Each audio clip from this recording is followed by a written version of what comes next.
Welcome to four sites TV. సాధారణంగా హిమాలయాల్లో యాత్ర అనగానే ముందుగా వినిపించేది అమర్నాథ్ యాత్రే. అమర్నాథ్ యాత్ర అత్యంత వ్యయ ప్రయాసలతో కూడుకుంది.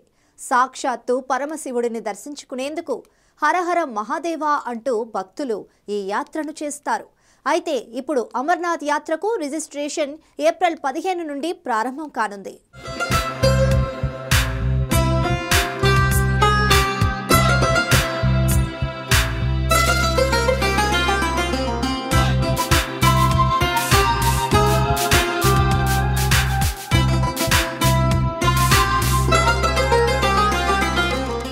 ఈ ఏడాది జూన్ 29 అమర్నాథ్ యాత్ర ప్రారంభం కానుంది.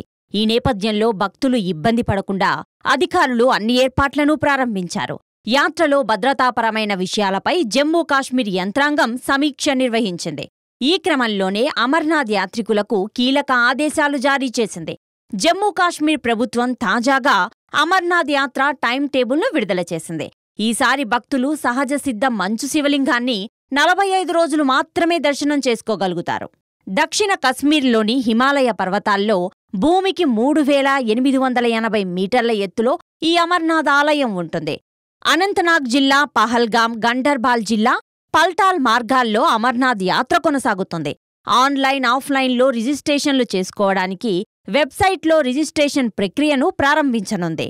పలు భద్రతా ఏర్పాట్లు చేసిన తరువాతనే ప్రభుత్వం అమర్నాథ్ యాత్ర టైం టేబుల్ను విడుదల చేసింది. 2024 అమర్నాథ్ యాత్ర ఆషాఢమాసం కృష్ణపక్ష అష్టమి తిథి నాడు ప్రారంభమై ఆగస్టు 19తో ముగియనుంది. ప్రతి ఏటాలాగే ఈసారి లక్షలాది మంది భక్తులు అమర్నాథ్ యాత్రకు వస్తారని ప్రభుత్వం భావిస్తోంది.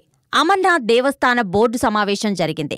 ఈ సందర్భంగా యాత్రకు సంబంధించిన పలు అంశాలపై కూలంకషంగా చర్చించారు. అమర్నాథ్ యాత్ర సమయంలో ఉష్ణోగ్రతలు 5 డిగ్రీల కన్నా తక్కువగా పడిపోవచ్చని, యాత్రికులు ఉన్నితో తయారు చేసిన దుస్తులను తెచ్చుకోవాలని అధికారులు సూచించారు. గొడుగు, heater, rain coat, waterproof షూలను వాడాలని, వాతావరణం ఎప్పుడు ఎలా ఉంటుందో అంచనా వేయడం కష్టమని, దుస్తులు, ఇతర నిత్యావసర వస్తువులను వాటర్ ప్రూఫ్ బ్యాగుల్లో పెట్టుకోవాలని చెప్పింది.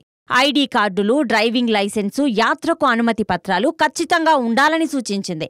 హెచ్చరికా బోర్డులు ఉన్నచోట ఆగకూడదని, వాహనాలు నిలపకూడదని, ట్రెక్కింగ్ షూలు మాత్రమే ధరించాలని చెప్పింది. కాలుష్యం, పర్యావరణం దెబ్బతినే విధంగా ఎలాంటి పనులు చేయకూడదని, ప్లాస్టిక్ను అస్సలు వినియోగించకూడదని, చట్టపరంగా కఠిన శిక్షలు పడతాయని హెచ్చరించింది.